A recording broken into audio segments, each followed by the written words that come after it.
Port-au-Prince, image du passé, vieille de 60 ans, image en noir et blanc.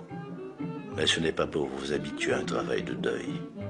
Ces images veulent surtout montrer le changement et la permanence. De quoi est faite une ville, dans son épaisseur, sa fragilité ou sa force. Question essentielle qu'on se pose, qu'on a envie de poser en regardant les images effacées dans notre souvenir. Le palais national d'une blancheur impeccable, la cathédrale de Port-au-Prince d'un rose bonbon à croquer. À Port-au-Prince, nous avions la rue à portée de la main. Chaque passant avait un temps de parole. On vivait dans la nonchalance des conversations. On ne s'engueulait pas. Les arbres étaient toujours verts, décidés à ne pas céder au soleil mortifère qui brûlait l'asphalte. À Port-au-Prince, on ne voyait aucun arbre mort. Tous les bruits de Port-au-Prince mimaient des phrases créoles. Car Madame Bruno, femme potée, garçon sous dos, car Madame Bruno. Chez Madame Bruno, les femmes portent les hommes sur leur dos. Café grillé, mais gros connaître café grillé.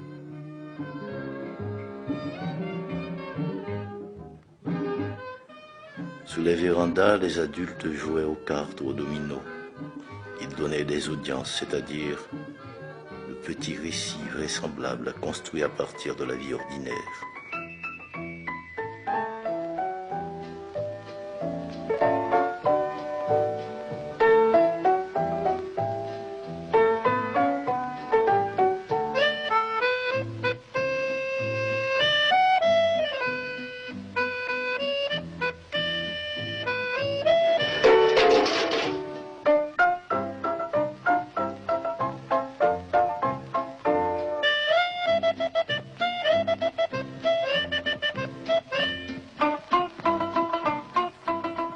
Je viens dans ma ville qui se fait ville, parce que chanter, nommer, rêver, nous dit Anthony Phelps.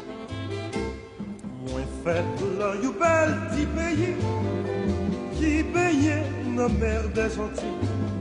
Pays m'si là, oui me révèle, l'est tellement douce, tellement tranquille. Haïti, c'est qu'on s'arrête. Il est très joli, il est très charmant. Yo met bon l'or, met bon diamant. Moi pas besoin de Haïti, Haïti. Moi rêve pour toute la vie. Haïti, maman chérie. C'est l'endroit où moi mourir. Haïti, Haïti. Le soir, les enfants se rassemblaient pour raconter des histoires. Nous apprenions à avoir peur gentiment. Les fêtards dansaient partout dans Port-au-Prince jusqu'au petit matin. La modernité faisait son entrée lentement par les boîtes de nuit et de casinos internationaux où les gens riches acceptaient de perdre. La ville vivait la nuit. Et les néons des enseignes lumineuses donnaient à Port-au-Prince une couleur d'incendie. La ville avait ses poètes, Oussan Camille, René Bélance, Jean Brière.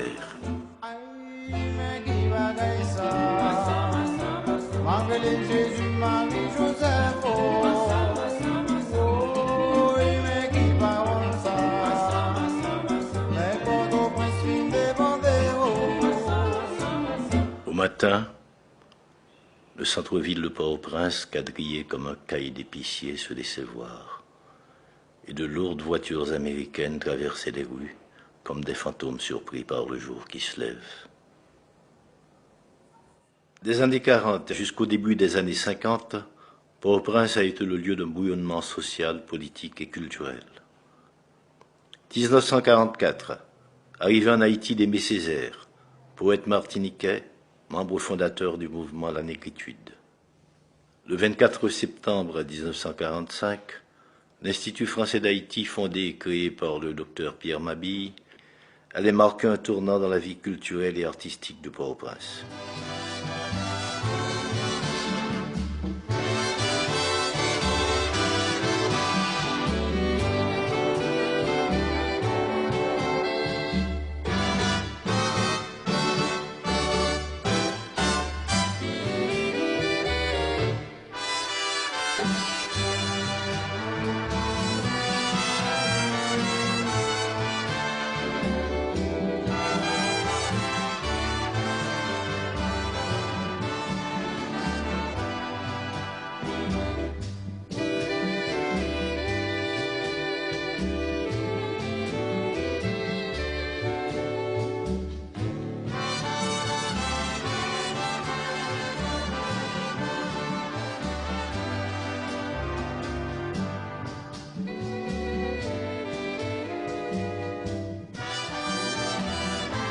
Le 4 décembre 1945, séjour d'André Breton en Haïti. Poète, théoricien, ami de Pierre Mabille et chef de file du mouvement surréaliste, il est accompagné du peintre cubain Wilfredo Lam. Ils seront accueillis au restaurant Le Savoy par les intellectuels, poètes et artistes haïtiens.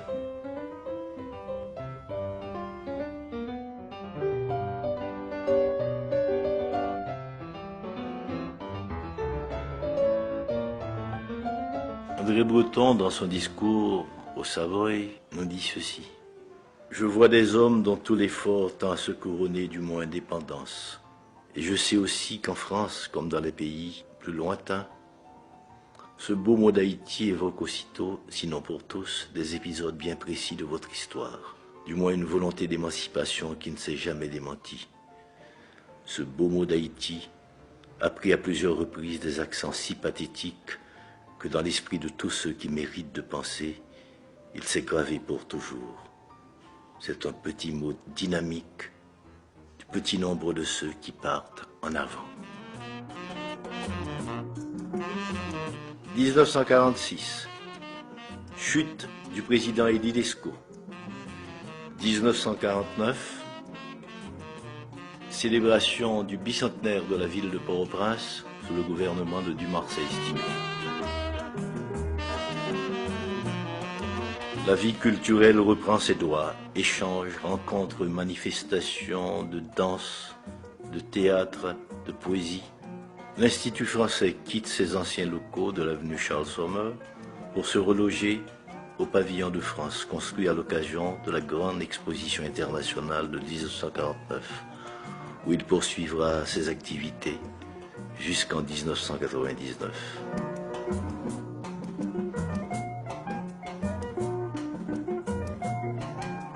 Logé actuellement au Bois-Vernat, l'Institut, cette vieille dame franco-haïtienne, a retrouvé son air d'autrefois.